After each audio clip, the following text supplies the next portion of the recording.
नमस्कार, मैं अलकनंदा आपका स्वागत करती हूँ मेरे चैनल अलकनंदा वाणी पर। आज हम बात करेंगे मुंशी प्रेमचंद द्वारा लिखित कालजयी कहानी ईदगाह के बारे में। तो चलिए शुरू करते हैं। रमजान के पूरे 30 रोज़ों के बाद ईद आई है। कितना मनोहर, कितना सुहावना प्रभात है। वृक्षों पर अजीब हरियाली है, खेतों में कुछ अजीब रौनक है, आसमान पर कुछ अजीब लालिमा है। आज का सूर्य देखो, कितना प्यारा, कितना शीतल है, यानी संसार को ईद की बधाई दे रहा है। गांव में कितनी हलचल है। ईदगाह जाने की तैयारियां हो रही हैं। किसी के कुर्ते में बटन नहीं है। पड़ोस के घर में सुई तागा लेने दौड़ा जा रहा है। किसी के जूते खड़े हो गए हैं। उनमें तेल डालने के लिए तेली के घर पर भागा जाता है। जल्दी जल्दी बैलों को सानी पानी दे दें। ईदगाह से लौटते लौटते दोपहर हो जाएगी। 3 कोस का पैदल रास्ता, फिर सैकड़ों आदमियों से मिलना भेंटना। दोपहर के पहले लौटना असंभव है। लड़के सबसे ज्यादा प्रसन्न हैं। किसी ने 1 रोजा रखा है, वह भी दोपहर तक, किसी ने वह भी नहीं। लेकिन ईदगाह जाने की खुशी उनके हिस्से की चीज है। रोजे बड़े बूढ़ों के लिए होंगे, इनके लिए तो ईद है। रोज ईद का नाम रटते थे, आज वह आ गई। अब जल्दी पड़ी है कि लोग ईदगाह क्यों नहीं चलते। इन्हें गृहस्थी की चिंताओं से क्या प्रयोजन। सेवैयों के लिए दूध और शक्कर घर में है या नहीं, इनकी बला से। ये तो सेवैयाम खाएंगे।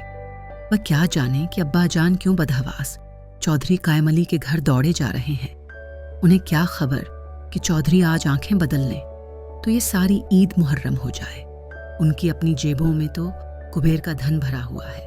बार बार जेब से अपना खजाना निकाल कर गिनते हैं और खुश होकर फिर रख लेते हैं। महमूद गिनता है 1, 2, 10, 12। उसके पास 12 पैसे हैं। मोहसिन के पास 1, 2, 3, 8, 9, 15 पैसे हैं। इन्हीं अनगिनती पैसों में अनगिनती चीजें लाएंगे। खिलौने, मिठाइयाँ, बिगुल, गेंद और जाने क्या क्या। और सबसे ज्यादा प्रसन्न है हामिद। वह 4-5 साल का गरीब सूरत, दुबला पतला लड़का, जिसका बाप गत वर्ष हैजे की भेंट हो गया और मां न जाने क्यों पीली होती होती एक दिन मर गई। किसी को पता न चला क्या बीमारी है। कहती तो कौन सुनने वाला था।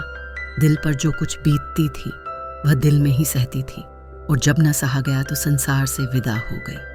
अब हामिद अपनी बूढ़ी दादी अमीना की गोद में सोता है और उतना ही प्रसन्न है। उसके अब्बा जान रुपए कमाने गए हैं, बहुत सी थैलियां लेकर आएंगे।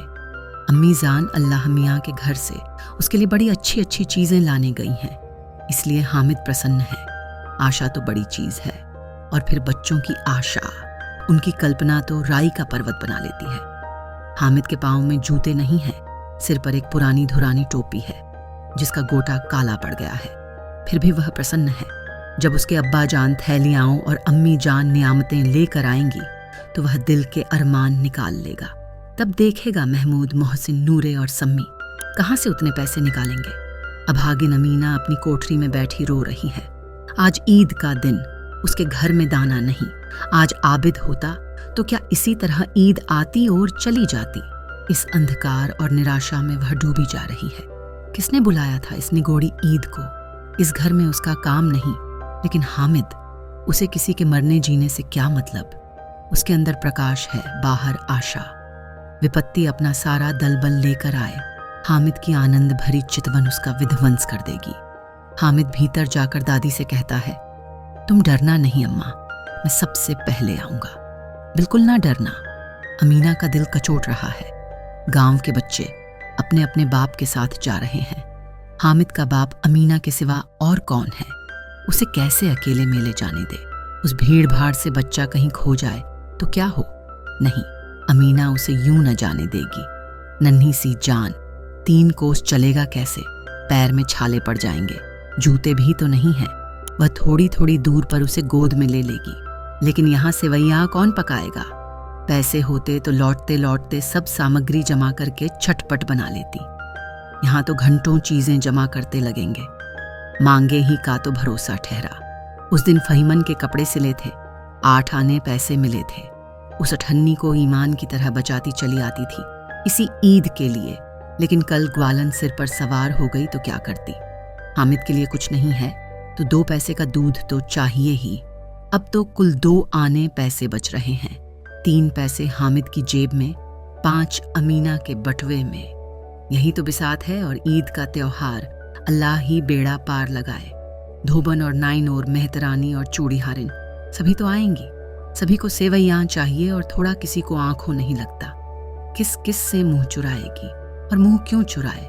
साल भर का त्योहार है, जिंदगी खैरियत से रहे। उनकी तकदीर भी तो उसी के साथ है।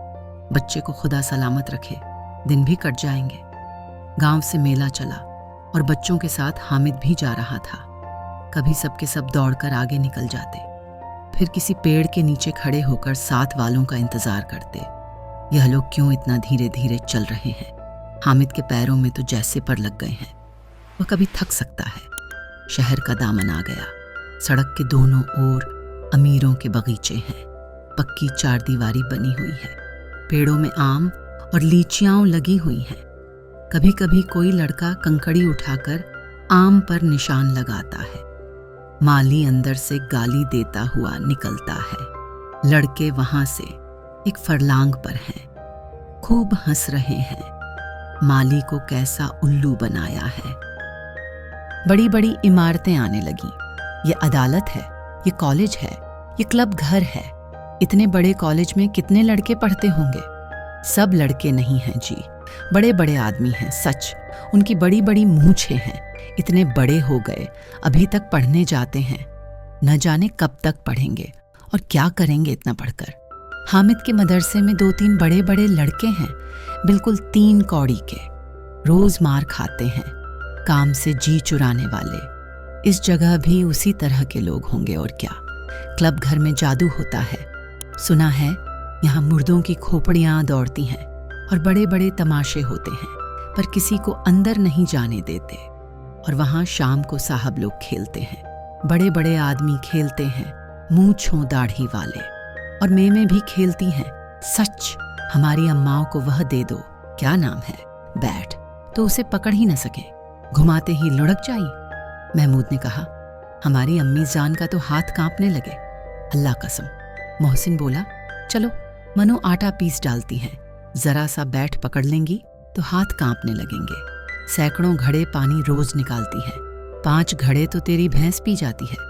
किसी मेम को 1 घड़ा पानी भरना पड़े तो आंखों तले अंधेरा आ जाए। महमूद, लेकिन दौड़ती तो नहीं, उछल कूद तो नहीं सकती। मोहसिन, हाँ उछल कूद तो नहीं सकती, लेकिन उस दिन मेरी गाय खुल गई थी और चौधरी के खेत में जा पड़ी थी। अम्मा इतना तेज दौड़ी कि मैं उन्हें न पा सका। सच। आगे चले। हलवाइयों की दुकानें शुरू हुई। आज खूब सजी हुई थी। इतनी मिठाइयाँ कौन खाता है? देखो ना, एक एक दुकान पर मनो होंगी। सुना है रात को जिन्नात आकर खरीद ले जाते हैं। अब्बा कहते थे कि आधी रात को एक आदमी हर दुकान पर जाता है और जितना माल बचा होता है वह तुलवा लेता है और सचमुच के रुपए देता है। बिल्कुल ऐसे ही रुपए। हामिद को यकीन न आया, ऐसे रुपए जिन्नात को कहाँ से मिल जाएंगे? मोहसिन ने कहा, जिन्नात को रुपए की क्या कमी, जिस खजाने में चाहें चले जाएं। लोहे के दरवाजे तक उन्हें नहीं रोक सकते जनाब। आप हैं किस फेर में? हीरे जवाहरात तक उनके पास रहते हैं। जिससे खुश हो गए उसे टोकरों जवाहरात दे दिए। अभी यहीं बैठे हैं, 5 मिनट में कलकत्ता पहुंच जाए। हामिद ने फिर पूछा, जिन्नात बहुत बड़े बड़े होते हैं? मोहसिन, एक एक आसमान के बराबर होता है जी। जमीन पर खड़ा हो जाए तो उसका सिर आसमान से जा लगे, मगर चाहे तो एक लोटे में घुस जाए। हामिद, लोग उन्हें कैसे खुश करते होंगे? कोई मुझे यह मंत्र बता दे तो एक जिन्न को खुश कर लूं। मोहसिन, अब यह तो मैं नहीं जानता, लेकिन चौधरी साहब के काबू में बहुत से जिन्नात हैं। कोई चीज चोरी हो जाए, चौधरी साहब उसका पता लगा देंगे और चोर का नाम भी बता देंगे। जुमेराती का बछवा उस दिन खो गया था। 3 दिन हैरान हुए, कहीं न मिला। तब झक मारकर चौधरी के पास गए। चौधरी ने तुरंत बता दिया, मवेशी खाने में है और वहीं मिला। जिन्नात आकर उन्हें सारे जहान की खबर दे जाते हैं। अब उसकी समझ में आ गया कि चौधरी के पास क्यों इतना धन है और क्यों उनका इतना सम्मान है। आगे चले। ये पुलिस लाइन है, यहीं सब कांस्टेबल कवायद करते हैं। राइटन 5-4 रात को बेचारे घूम घूम कर पहरा देते हैं, नहीं चोरियां हो जाए। मोहसिन ने प्रतिवाद किया, ये कानिस्टेबल पहरा देते हैं। तभी तुम बहुत जानते हो अजी हजरत, ये चोरी कराते हैं। शहर के जितने चोर डाकू हैं सब इनसे मिले रहते हैं। रात को ये लोग चोरों से तो कहते हैं चोरी करो, और आप दूसरे मोहल्ले में जाकर जागते रहो, पुकारते हैं। जब ही इन लोगों के पास इतने रुपए आते हैं, मेरे मामू एक थाने में कानिस्टेबल हैं, 20 रुपया महीना पाते हैं, लेकिन 50 रुपए घर भेजते हैं। अल्लाह कसम। मैंने एक बार पूछा था कि मामू आप इतने रुपए कहाँ से पाते हैं? हंसकर कहने लगे, बेटा अल्लाह देता है। फिर आप ही बोले, हम लोग चाहें तो एक दिन में लाखों मार लाएं, हम तो इतना ही लेते हैं जिसमें अपनी बदनामी ना हो और नौकरी ना चली जाए। हामिद ने पूछा, यह लोग चोरी करवाते हैं तो कोई इन्हें पकड़ता नहीं?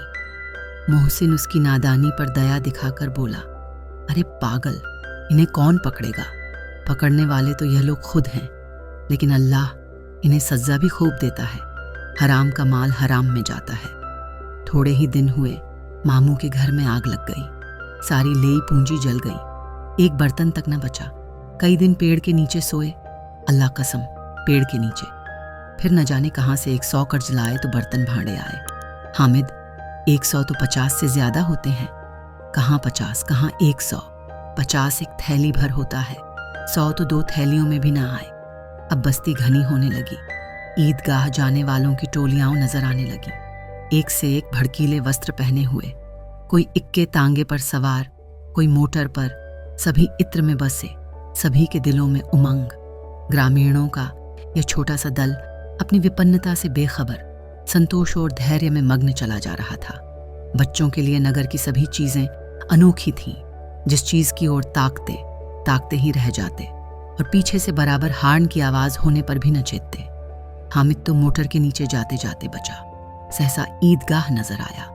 ऊपर इमली के घने वृक्षों की छाया है, नीचे पक्का फर्श है जिस पर जाजिम बिछा हुआ है, और रोजेदारों की पंक्तियां एक के पीछे एक न जाने कहां तक चली गई हैं, पक्के जगत के नीचे तक, जहां जाजिम भी नहीं है। नए आने वाले आकर पीछे की कतार में खड़े हो जाते हैं। आगे जगह नहीं है। यहाँ कोई धन और पद नहीं देखता। इस्लाम की निगाह में सब बराबर हैं। इन ग्रामीणों ने भी वज्जू किया और पिछली पंक्ति में खड़े हो गए। कितना सुंदर संचालन है, कितनी सुंदर व्यवस्था। लाखों सिर एक साथ सिजदे में झुक जाते हैं, फिर सबके सब एक साथ खड़े हो जाते हैं, एक साथ झुकते हैं और एक साथ घुटनों के बल बैठ जाते हैं। कई बार यही क्रिया होती है, जैसे बिजली की लाखों बत्तियां एक साथ प्रदीप्त हों और एक साथ बुझ जाए, और यही क्रम चलता रहे। कितना अपूर्व दृश्य था, जिसकी सामूहिक क्रियाएं, विस्तार और अनंतता हृदय को श्रद्धा, गर्व और आत्मानंद से भर देती थीं। मानो भ्रातृत्व का एक सूत्र इन समस्त आत्माओं को एक लड़ी में पिरोए हुए है। 2 नमाज खत्म हो गई है। लोग आपस में गले मिल रहे हैं। मिठाई और खिलौने की दुकान पर धावा होता है। ग्रामीणों का यह दल इस विषय में बालकों से कम उत्साही नहीं है। ये देखो, हिंडोला है, एक पैसा देकर चढ़ जाओ। कभी आसमान पर जाते हुए मालूम होंगे, कभी जमीन पर गिरते हुए। ये चरखी है। लकड़ी के हाथी, घोड़े, ऊंट छड़ों में लटके हुए हैं। एक पैसा देकर बैठ जाओ और 25 चक्करों का मजा लो। महमूद और मोहसिन और नूरे और सम्मी इन घोड़ों और ऊंटों पर बैठते हैं। हामिद दूर खड़ा है। 3 ही पैसे तो उसके पास हैं। अपने कोष का 1/3 जरा सा चक्कर खाने के लिए नहीं दे सकता। सब चरखियों से उतरते हैं। अब खिलौने लेंगे। इधर दुकानों की कतार लगी हुई है। तरह तरह के खिलौने हैं। सिपाही और गुजरिया, राजा और वकील, भिश्ती और धोबन और साधु। वाह, कितने सुंदर खिलौने हैं। अब बोला ही चाहते हैं। महमूद सिपाही लेता है, खाकी वर्दी और लाल पगड़ी वाला, कंधे पर बंदूक रखे हुए। मालूम होता है अभी कवायद किए चला आ रहा है। मोहसिन को भिश्ती पसंद आया। कमर झुकी हुई है, ऊपर मशक रखे हुए है। मशक का मुंह एक हाथ से पकड़े हुए है। कितना प्रसन्न है, शायद कोई गीत गा रहा है। बस मशक से पानी उड़ेलना ही चाहता है। नूरे को वकील से प्रेम है। कैसी विद्वता है उसके मुख पर। काला चोघा, नीचे सफेद अचकन, अचकन के सामने की जेब में घड़ी, सुनहरी जंजीर, एक हाथ में कानून का पोथा लिए हुए। मालूम होता है अभी किसी अदालत से जिरह या बहस किए चले आ रहे हैं। ये सब 2-2 पैसे के खिलौने हैं। हामिद के पास कुल 3 पैसे हैं। इतने महंगे खिलौने वह कैसे ले? खिलौना कहीं हाथ से छूट पड़े तो चूर चूर हो जाए, ज़रा पानी पड़े तो सारा रंग घुल जाए। ऐसे खिलौने लेकर वह क्या करेगा, किस काम के? मोहसिन कहता है मेरा भिश्ती रोज़ पानी दे जाएगा सांझ सवेरे। महमूद और मेरा सिपाही घर का पहरा देगा। कोई चोर आएगा तो फौरन बंदूक से फायर कर देगा। नूरे और मेरा वकील खूब मुकदमा लड़ेगा। सम्मी और मेरी धोबन रोज़ कपड़े धोएगी।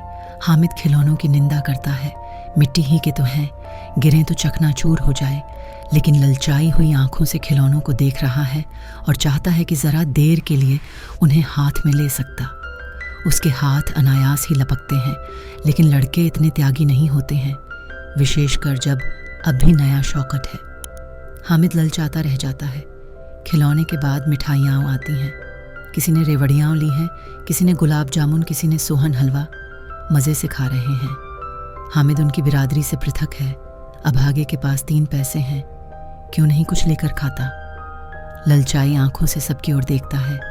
मोहसिन कहता है हामिद रेवड़ी ले जा, कितनी खुशबूदार है। हामिद को संदेह हुआ ये केवल क्रूर विनोद है। मोहसिन इतना उदार नहीं है, लेकिन यह जानकर भी वह उसके पास जाता है। मोहसिन धोने से एक रेवड़ी निकालकर हामिद की ओर बढ़ाता है। हामिद हाथ फैलाता है। मोहसिन रेवड़ी अपने मुंह में रख लेता है। महमूद, नूरे और सम्मी खूब तालियां बजा बजा कर हंसते हैं। हामिद खिसिया जाता है। मोहसिन, अच्छा अब की ज़रूर देंगे हामिद, अल्लाह कसम, ले जा। हामिद, रखे रहो, क्या मेरे पास पैसे नहीं हैं? सम्मी, 3 ही पैसे तो हैं, 3 पैसे में क्या क्या लोगे? महमूद, हमसे गुलाब जामुन ले जाओ हामिद, मोहमिन बदमाश है। हामिद, मिठाई कौन बड़ी नेमत है, किताब में इसकी कितनी बुराइयां लिखी हैं। मोहसिन, लेकिन दिल में कह रहे होंगे कि मिले तो खा लें, अपने पैसे क्यों नहीं निकालते? महमूद, हम समझते हैं इसकी चालाकी, जब हमारे सारे पैसे खर्च हो जाएंगे तो हमें ललचा ललचा कर खाएगा। मिठाइयों के बाद कुछ दुकानें लोहे की चीज़ों की, कुछ गिलट और कुछ नकली गहनों की। लड़कों के लिए यहाँ कोई आकर्षण न था, वे सब आगे बढ़ जाते हैं। हामिद लोहे की दुकान पर रुक जाता है। कई चिमटे रखे हुए थे। उसे ख्याल आया दादी के पास चिमटा नहीं है। तवे से रोटियां उतारती हैं तो हाथ जल जाता है। अगर वह चिमटा ले जाकर दादी को दे दे तो वह कितना प्रसन्न होंगी। फिर उनकी उंगलियां कभी न जलेंगी। घर में एक काम की चीज़ हो जाएगी। खिलौने से क्या फ़ायदा, व्यर्थ में पैसे खराब होते हैं। ज़रा देर ही तो खुशी होती है, फिर तो खिलौने को कोई आंख उठाकर नहीं देखता, या तो घर पहुँचते पहुँचते टूट फूट बराबर हो जाएंगे। चिमटा कितने काम की चीज़ है। रोटियां तवे से उतार लो, चूल्हे में सेंक लो। कोई आग मांगने आए तो चटपट चूल्हे से आग निकाल कर उसे दे दो। अम्मा बेचारी को कहाँ फुर्सत है कि बाजार आए, और इतने पैसे ही कहाँ मिलते हैं, रोज़ हाथ जला लेती हैं। हामिद के साथ ही आगे बढ़ गए हैं। सबील पर सब के सब शरबत पी रहे हैं। देखो सब कितने लालची हैं। इतनी मिठाइयाँ ली, मुझे किसी ने एक भी न दी। उस पर कहते हैं मेरे साथ खेलो, मेरा ये काम करो।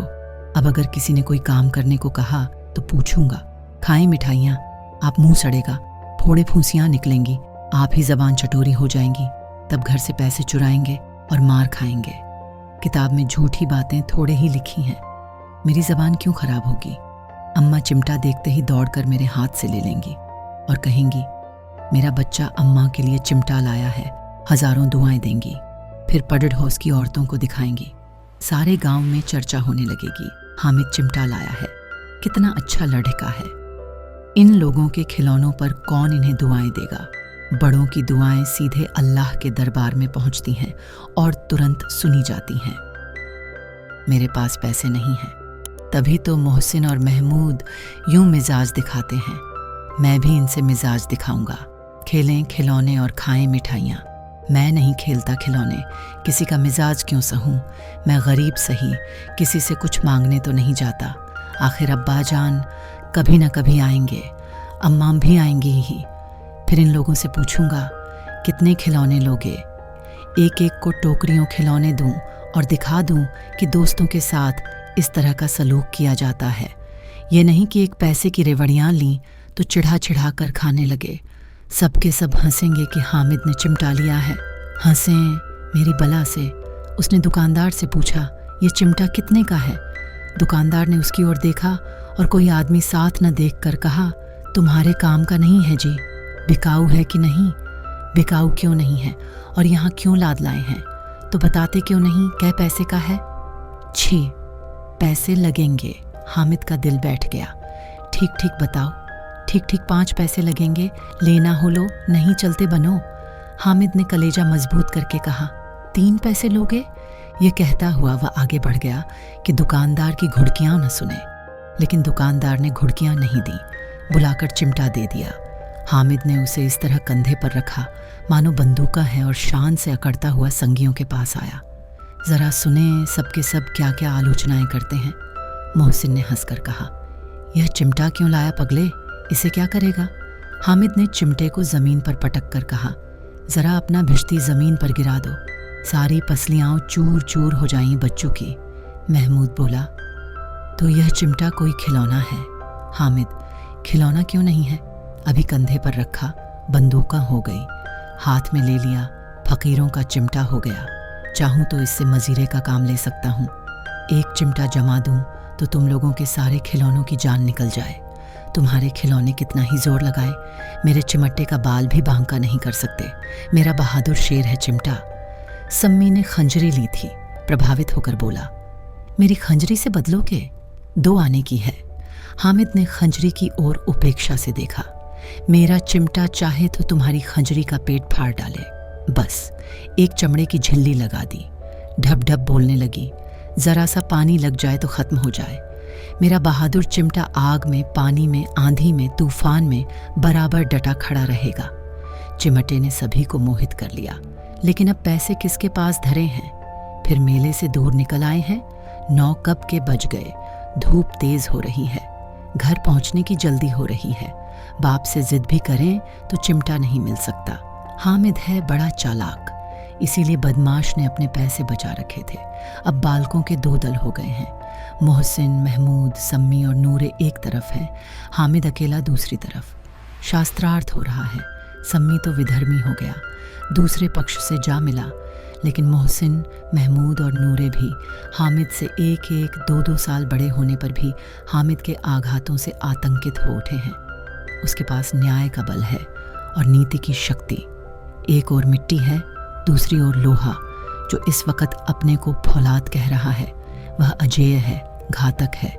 अगर कोई शेर आ जाए तो मियाँ भिश्ती के छक्के छूट जाए, मियाँ सिपाही मिट्टी की बंदूक छोड़कर भागे, वकील साहब की नानी मर जाए, चौघे में मुंह छिपाकर जमीन पर लेट जाए, मगर यह चिमटा, यह बहादुर, यह रूस्तम ए हिंद लपक कर शेर की गर्दन पर सवार हो जाएगा और उसकी आंखें निकाल लेगा। मोहसिन ने एड़ी छोटी का जोर लगाकर कहा, अच्छा, पानी तो नहीं भर सकता। हामिद ने चिमटे को सीधा खड़ा करके कहा, भिश्ती को एक डांट बताएगा तो दौड़ा हुआ पानी लाकर उसके द्वार पर छिड़कने लगेगा। मोहसिन परास्त हो गया, पर महमूद ने कुमुक पहुंचाई। अगर बच्चा पकड़ जाए तो अदालत में बंधे बंधे फिरेंगे, तब तो वकील साहब के पैरों पड़ेंगे। हामिद इस प्रबल तर्क का जवाब न दे सका। उसने पूछा, हमें पकड़ने कौन आएगा? नूरे ने अकड़कर कहा, यह सिपाही बंदूका वाला। हामिद ने मुंह चिढ़ाकर कहा, ये बेचारे हम बहादुर रुस्तम हिंद को पकड़ेंगे। अच्छा लाओ, अभी जरा कुश्ती हो जाए, इसकी सूरत देखकर दूर से भागेंगे। पकड़ेंगे क्या बेचारे? मोहसिन को एक नई चोट सूझ गई। तुम्हारे चिमटे का मुंह रोज आग में जलेगा। उसने समझा था कि हामिद लाजवाब हो जाएगा, लेकिन यह बात न हुई। हामिद ने तुरंत जवाब दिया, आग में बहादुर ही कूदते हैं जनाब। तुम्हारे यह वकील, सिपाही और भिश्ती लेडियों की तरह घर में घुस जाएंगे। आग में कूदना वह काम है जो यह रुस्तम हिंद ही कर सकता है। महमूद ने एक जोर लगाया, वकील साहब कुर्सी मेज पर बैठेंगे, तुम्हारा चिमटा तो बावर्ची खाने में जमीन पर पड़ा रहेगा। इस तर्क ने सम्मी और नूरे को भी सजीव कर दिया। कितने ठिकाने की बात कही है पट्टे ने। चिमटा बावर्ची खाने में पड़ा रहने के सिवा और क्या कर सकता है? हामिद को कोई फड़कता हुआ जवाब न सूझा तो उसने धांधली शुरू की, मेरा चिमटा बावर्ची खाने में नहीं रहेगा। वकील साहब कुर्सी पर बैठेंगे तो जाकर उन्हें जमीन पर पटक देगा और उनका कानून उनके पेट में डाल देगा। बात कुछ बनी नहीं, खासी गाल गलौज थी, लेकिन कानून को पेट में डालने वाली बात छा गई। ऐसी छा गई कि तीनों सूरमा मुंह ताकते रह गए, मानो कोई ढेलछा कनकौआ किसी गंडे वाले कनकुए को काट गया हो। कानून मुंह से बाहर निकलने वाली चीज है, उसको पेट के अंदर डाल दिया जाना बेतुकी सी बात होने पर भी कुछ नयापन रखती है। हामिद ने मैदान मार लिया। उसका चिमटा रुस्तम ए हिंद है। अब इसमें मोहसिन, महमूद, नूरे, सम्मी किसी को भी आपत्ति नहीं हो सकती। विजेता को हारने वालों से जो सत्कार मिलना स्वाभाविक है, वह हामिद को भी मिला। औरों ने 3-3, 4-4 आने पैसे खर्च किए, पर कोई काम की चीज न ले सके। हामिद ने 3 पैसे में रंग जमा लिया। सच ही तो है, खिलौनों का क्या भरोसा, टूट फूट जाएंगे। हामिद का चिमटा तो बना रहेगा बरसों। संधि की शर्तें तय होने लगी। मोहसिन ने कहा, जरा अपना चिमटा दो, हम भी देखें। तुम हमारा भिश्ती लेकर देखो। महमूद और नूरे ने भी अपने अपने खिलौने पेश किए। हामिद को इन शर्तों को मानने में कोई आपत्ति न थी। चिमटा बारी बारी से सबके हाथ में गया और उनके खिलौने बारी बारी से हामिद के हाथ में आए। कितने खूबसूरत खिलौने हैं। हामिद ने हारने वालों के आंसू पोंछे। मैं तुम्हें चिढ़ा रहा था, सच यह चिमटा भला इन खिलौनों की क्या बराबरी करेगा, मालूम होता है। अब बोले। लेकिन मोहसिन की पार्टी को इस दिलासे से संतोष नहीं होता। चिमटे का सिक्का खूब बैठ गया है। चिपका हुआ टिकट अब पानी से नहीं छूट रहा है। मोहसिन, लेकिन इन खिलौनों के लिए कोई हमें दुआ तो न देगा। महमूद, दुआ को लिए फिरते हो, उल्टे मार न पड़े। अम्मा जरूर कहेंगी कि मेले में यही मिट्टी के खिलौने मिले। हामिद को स्वीकार करना पड़ा कि खिलौनों को देखकर किसी की माँ इतनी खुश न होंगी जितनी दादी चिमटे को देखकर होंगी। 3 पैसों ही में तो उसे सब कुछ करना था और उन पैसों के इस उपयोग पर पछतावे की बिल्कुल जरूरत न थी। फिर अब तो चिमटा रुस्तम ए हिंद है और सभी खिलौनों का बादशाह। रास्ते में महमूद को भूख लगी। उसके बाप ने केले खाने को दिए। महमूद ने केवल हामिद को सांझी बनाया। उसके अन्य मित्र मुंह ताकते रह गए। यह उस चिमटे का प्रसाद था। 3-11 बजे गांव में हलचल मच गई। मेले वाले आ गए। मोहसिन की छोटी बहन ने दौड़कर भिश्ती उसके हाथ से छीन लिया और मारे खुशी के जा उछली तो मियाँ भिश्ती नीचे आ रहे और सुरलोक सिधारे। इस पर भाई बहन में मारपीट हुई। दानों खूब रोए। उनकी अम्मा यह शोर सुनकर बिगड़ी और दोनों को ऊपर से 2-2 चांटे और लगाए। मियाँ नूरे के वकील का अंत उनके प्रतिष्ठानुकूल इससे ज्यादा गौरवमय हुआ। वकील जमीन पर या ताक पर तो नहीं बैठ सकता, उसकी मर्यादा का विचार तो करना ही होगा। दीवार में खूंटियां गाड़ी गई। उन पर लकड़ी का एक पटरा रखा गया। पटरे पर कागज का कालीन बिछाया गया। वकील साहब राजा भोज की भांति सिंहासन पर विराजे। नूरे ने उन्हें पंखा झलना शुरू किया। अदालतों में खस की टट्टियाएं और बिजली के पंखे रहते हैं, क्या यहाँ मामूली पंखा भी ना हो? कानून की गर्मी दिमाग पर चढ़ जाएगी कि नहीं? बांस का पंखा आया और नूरे हवा करने लगे। मालूम नहीं पंखे की हवा से या पंखे की चोट से वकील साहब स्वर्गलोक से मृत्युलोक में आ रहे और उनका माटी का चोला माटी में मिल गया। फिर बड़े जोर शोर से मातम हुआ और वकील साहब की अस्थि घूर पर डाल दी गई। अब रहा महमूद का सिपाही। उसे चटपट गांव का पहरा देने का चार्ज मिल गया। लेकिन पुलिस का सिपाही कोई साधारण व्यक्ति तो नहीं जो अपने पैरों चले। वह पालकी पर चलेगा। एक टोकरी आई, उसमें कुछ लाल रंग के फटे पुराने चिथड़े बिछाए गए जिसमें सिपाही साहब आराम से लेटे। नूरे ने यह टोकरी उठाई और अपने द्वार का चक्कर लगाने लगे। उनके दोनों छोटे भाई सिपाही की तरफ से छोने वाले जागते लहो पुकारते चलते हैं। मगर रात तो अंधेरी ही होनी चाहिए। महमूद को ठोकर लग जाती है। टोकरी उसके हाथ से छूटकर गिर पड़ती है और मियाँ सिपाही अपनी बंदूकन लिए जमीन पर आ जाते हैं और उनकी एक टांग में विकार आ जाता है। महमूद को आज झात हुआ कि वह अच्छा डॉक्टर है। उसको ऐसा मरहम मिला गया है जिससे वह टूटी टांग को आनन फानन जोड़ सकता है। केवल गूलर का दूध चाहिए। गूलर का दूध आता है, टांग जोड़ दी जाती है, लेकिन सिपाही को ज्यों ही खड़ा किया जाता है टांग जवाब दे देती है। शल्य क्रिया असफल हुई तब उसकी दूसरी टांग भी तोड़ दी जाती है। अब कम से कम एक जगह आराम से बैठ तो सकता है। एक टांग से तो न चल सकता था, न बैठ सकता था। अब वह सिपाही सन्यासी हो गया है, अपनी जगह पर बैठा बैठा पहरा देता है। कभी कभी देवता भी बन जाता है। उसके सिर का झालरदार साफा खुरच दिया गया है। अब उसका जितना रूपांतर चाहो कर सकते हो। कभी कभी तो उससे बाट का काम भी लिया जाता है। अब मियाँ हामिद का हाल सुनिए। अमीना उसकी आवाज़ सुनते ही दौड़ी और उसे गोद में उठाकर प्यार करने लगी। सहसा उसके हाथ में चिमटा देखकर वह चौंकी। यह चिमटा कहाँ था? मैंने मोल लिया है। कै पैसे में? 3 पैसे दिए। अमीना ने छाती पीट ली। ये कैसा बेसमझ लड़का है कि दोपहर हुआ कुछ खाया न पिया। लाया क्या? चिमटा। सारे मेले में तुझे और कोई चीज न मिली जो यह लोहे का चिमटा उठा लाया। हामिद ने अपराधी भाव से कहा, तुम्हारी उंगलियां तवे से जल जाती थीं, इसलिए मैंने इसे लिया। बुढ़िया का क्रोध तुरंत स्नेह में बदल गया, और स्नेह भी वह नहीं जो प्रगल्भ होता है और अपनी सारी कसक शब्दों में बिखेर देता है। यह मूक स्नेह था, खूब ठोस, रस और स्वाद से भरा हुआ। बच्चे में कितना त्याग, कितना सद्भाव और कितना विवेक है। दूसरों को खिलौने लेते और मिठाई खाते देखकर इसका मन कितना ललचाया होगा। इतना जब्त इससे हुआ कैसे? वहां भी इसे अपनी बुढ़िया दादी की याद बनी रही। अमीना का मन गदगद हो गया। और अब एक बड़ी विचित्र बात हुई, हामिद के इस चिमटे से भी विचित्र। बच्चे हामिद ने बूढ़े हामिद का पार्ट खेला था। बुढ़िया अमीना बालिका अमीना बन गई। वह रोने लगी, दामन फैलाकर हामिद को दुआएं देती जाती थी और आंसू की बड़ी बड़ी बूंदें गिराती जाती थी। हामिद इसका रहस्य क्या समझता? अगर आपको यह वीडियो पसंद आया हो तो कृपया हमारे चैनल अलकनंदा वाणी को सब्सक्राइब करें, वीडियो को लाइक करें और अपने दोस्तों के साथ ज़रूर शेयर करें। धन्यवाद।